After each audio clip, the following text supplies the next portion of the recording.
Guys, welcome back again to the channel. Do you know that it is only in Nigeria that a minister would embezzle funds, public funds, and they will go scot-free? Have you seen that? Allegedly. But it's happening.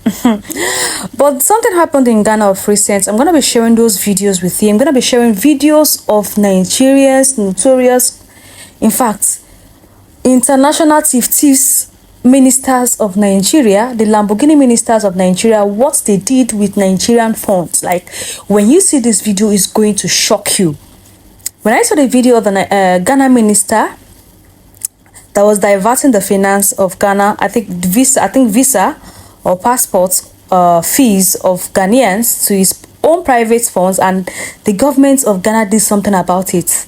But in Nigeria, it is totally different. When you still in Nigeria, they will clap for you and still give you another position. It is well. But let's watch this video together. Don't forget to like this video, share this video, and subscribe. Guy, the Minister for Foreign Affairs for Ghana don't close down Ghana embassy with it for USA. Not believe that one self. He don't sack all the staff. All the staff will work for Ghana embassy for USA. Whether locally recruited or the one they recruit from that side. All the workers, all the employees where they work for Ghana embassy, the Minister of Foreign Affairs don't sack all of them because of corruption. Because of corruption. You know, see, this Mahama government don't show Ghanaians, it don't show them. Korokoro say, I can't fight corruption, no, and I can't fight them to the roots. It not consign me. Anybody with this with hand stain, where they corrupt for this government, for this Ghana, go collect woto. Now the Minister of Foreign Affairs don't close down, don't sack all the staff them. Because you know why? Corruption. They use corruption, they eat for that embassy. If you enter the embassy, Ghana embassy for USA, the first one you go first see na corruption. Na corruption go first welcome you self. Because nobody they talk about this matter. But now when Mahama and his administration don't come power, they take everything serious. All the government institutions, all the government agencies, they work accordingly. If you do anything, you will collect. If you misbehave, you're out. Now, make I tell you one of the corruption cases why the Minister of Foreign Affairs closed down Ghana embassy for USA, for Washington, D.C. He get one man who they call Mr. Fred Quartin. What are Quartin? Ghanaians will know the name what they call. This man, they recruit him for August 11, 2017. He was a locally recruited officer. Now, do you know what this man did? Do you know what this man do? This man created a private company, private account, where they direct Ghanaians, they go illegally. They direct Ghanaians, they go in private company. In the boycott the Ghana embassy. You understand? In begin the boycott Ghana embassy. Why they refer Ghanaians to your own private company when it creates, where if they charge them extra fee for visa and passport. And this has been going on for the past 5 years. Ever since he was recruited. Nobody said anything about it. Now when Ablekwa is in power, everything has to change. Everything will change. And everything will go on. Now this man has been extorting money from Ghanaians. From poor Ghanaians who are looking for the greener pasture in America. This man, they collect money. They collect from $29 to $60 from them. Charging them illegal extra fee for visa and passport. This is what is going on in most of the Nigeria embassy in abroad. And nobody they talk am. Most of the Nigeria embassy in abroad. Do you know how many years it go take you for you to get your passport? They charge you anyhow. They charge you anyhow. They charge you as if you're not a human being. Now the Minister of Foreign Affairs for Ghana don't put that thing, don't put stop to that thing. They don't sack all the employees, all the workers there suspended. And those that are locally recruited, they'll be brought back home with immediate effect. This is working.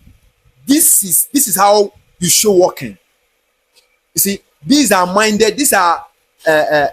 people who have the same mind with Mahama, people who want the betterment of Ghana as Mahama, people who are ready to work for Ghanaians, people who are ready to see Ghana becomes beautiful, people who are ready to see Ghana respected in the world. These are the people Mahama appointed, and they are working. So if you know, say they don't chop your money for embassy, for Ghana embassy for Washington DC, you need to be happy, because this is the good news. Those people where they take your money, government don't sack them, don't suspend all of them. And for Mr. Fred Kwarteng, all the money where you get, where you extort from Ghanaians illegally, government will take it from you. Mr. Ablekwa, the Minister of Foreign Affairs, said that the government will take every penny from you. All the money you steal from Ghanaians, government will take all of them back. And that is how it's supposed to be. Justice is all we want. Ghanaians want justice. Every African child wants justice. It is justice we want. We don't want peace. We want justice. Because in the spiritual world, there is nothing like peace. They only have justice. So peace and love, my God.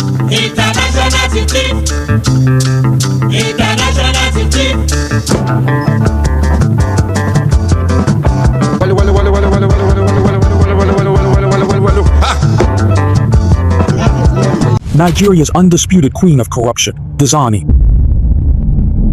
What if I told you that one Nigerian ex-oil minister stole more money than the annual budgets of Iceland, Bahamas, Barbados? Incredible, right? But it's true. Here's the full story of Diezani Alison-Madueke, the undisputed queen of corruption in Nigerian history. Diezani represents the powerful of the powerful Nigerian elite, having been married to a one-time chief of naval staff who was at various times governor of Imo and Anambra states. Diezani is a woman of many firsts. She became the first female minister of transportation in Nigeria in 2007, as well as the first female minister of petroleum resources in 2010. In 2011, she became the first woman to be awarded an honorary doctorate degree in management sciences by the Nigerian Defense Academy. By 2014, she became the first female president of OPEC. And now 10 years after, in 2024, she is likely to be crowned as the first and undisputed female kleptomaniac in history, outdoing the budgets of several nations single-handedly. Long before her stint in the oil and gas sector, Mrs. Alison-Madueke was investigated by the Nigerian Senate on allegations that she paid in $39 billion to contractors while she held office as transportation minister. In 2009, the Senate also indicted and recommended her for prosecution for allegedly transferring 1.2 billion naira into a private account of a toll company without due process. After former Vice President Goodluck Jonathan became acting president, she was appointed, and her tenure as petroleum minister turned out to be one of Nigeria's most controversial, amid unending allegations of corruption. Under her watch, dubious oil marketers stole trillions of naira of oil subsidy money, and probes by independent audit firms, including the KPMG and PricewaterhouseCoopers, confirmed billions of dollars of oil money were missing. In 2013, the former governor of the Central Bank of Nigeria, CBN, Sanusi Lamido Sanusi, made the announcement that $20 billion was missing from the Nigerian National Petroleum Corporation, an NPC. The most important point to establish is that there's a difference of $20 billion between what NPC shipped and what is repatriated. Sanusi believes he was fired from the Central Bank of Nigeria because he went public with charges, but she says Sanusi made the allegations to retaliate after she didn't help him to get appointed as the president of the African Development Bank, AFDB, and dismissed his allegation. 2 years after Sanusi's bombshell, Diezani was removed from office as Minister of Petroleum Resources, after which she officially got charged to court by the Economic and Financial Crimes Commission of Nigeria for money laundering. In August 2017, a Nigerian federal court seized 7.6 billion naira, $21 million, from bank accounts linked to her, and that same year several of her assets worth $145 million were seized by the US Justice Department's kleptocracy team. By 2021, the Pandora Papers, which were a collection of 11.9 million leaked documents that revealed the hidden offshore dealings of prominent world leaders, politicians, corporate executives, and celebrities, exposed that Diezani had accepted $17 million in gifts and property from Nigerian oil businessmen in exchange for favors during her ministerial tenure. A search of one of her palatial residences in Abuja by the Economic and Financial Crimes Commission, EFCC, turned up boxes of gold, silver, and diamond jewelry worth several £1 million sterling, Apart from the jewelry, the EFCC, Nigeria's foremost anti-corruption agency, has traced in $47,247.50 million in cash and properties to her. Life is full of ups and downs, and they are without a balance. Did Diezani work her way up with years of sheer will and hard work just to be pulled down in an instant? Despite the allegations, the former minister, who has been in London since 2015, has however continued to deny any financial misdeed. She insists she is being severely maligned and persecuted by the EFCC, claiming she is a victim of political persecution. Her supporters argue that she is being targeted because of her gender and her political affiliations. However, her critics argue that her corruption and abuse of power are well documented and undeniable. And on the strength of weighty evidences placed before Nigerian courts, there are a string of judicial pronouncements ordering the forfeiture of all allegedly ill-gotten wealth to Alison-Madueke's former employers, the federal government of Nigeria. Going by the continued unearthing of hard-to-ignore evidences of unexplained acquisitions, coupled with a court ruling on the final forfeiture of a $37.5 million, around 11,750 million naira, to the federal government, ex-minister Diezani's evidence-free countercharge that she is a victim of EFCC persecution may be ringing hollower and hollower. 9 years after all these monies were allegedly stolen from the coffers of Nigeria, Queen Diezani still walks around as a free woman. Would there ever be justice for the millions of Nigerians she plunged into poverty? Thank you for watching this episode of Sahara Reporter's short history series on the history of corruption in Nigeria. Join us next time as we continue to uncover the truth and shed light on the dark corners of corruption in Nigeria. Don't forget to like, share, and subscribe. I can't remember if there's ever been a Nigerian woman as powerful as she was. Can you tell us the figure again? 14 billion, 460 billion. Is it for houses, for cars, or for jewelry? So for jewelry. All the revelations that came out of the Diezani story by now should have become a movie. How is it that somebody can fly a private jet full of cash and go to Citibank or any bank for that matter, and asking, are you planting cocoa? U.S. and British officials told us Alison-Madueke might personally overseen the stealing of $6 billion. We saw money. You say give woman a chance and see what she has done. She has done what 10 men could not do. So we're here at the 1220 West Highway, Silver Spring in Maryland, which is one of the apartments that Diezani allegedly bought. These are all properties which were bought for her benefit, allegedly. To the fact that Diezani is a woman, that does not mean that every woman is one that has to pay for what she did. I feel very bad about the only female minister of petroleum being poster child for corruption. Diezani was one of the people that corrupted Google of Ghana. I authorized it. I authorized the rest of her. It is blood money. Check your facts. Charlie, waiting this woman still past the one that minister in Ghana even stole. See, when we talk about international thief, like one woman did something that more than 10 men can do. We're not even talking about Diezani.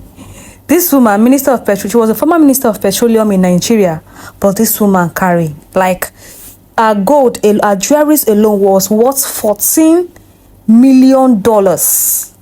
God have mercy. And we not talk about the former CBN governor Emefiele in Nigeria. That one has about how many houses? I think 743 estates. If you would know what is going on in that Bala Blue country, in that Tinubu country, you guys, you will not talk, because in Ghana here, look at what just one person just decided to be corrupt, just stole something and wants to be corrupt. Look at what happened to him. They dismantled him. They scattered him. In fact, they arrested him. All the people under him, they sacked them and arrested them. To show you a government that is working. See, today I've not heard from Emefiele. He has been going to court back and forth.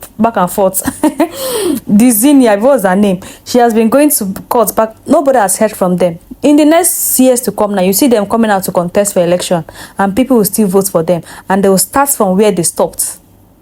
It is well with my country, Nigeria. God bless Nigeria. God bless Ghana. Let me know your thoughts in the comment section. Like this video and share. And please compare the two countries. Which country is the giant of corruption? Please compare.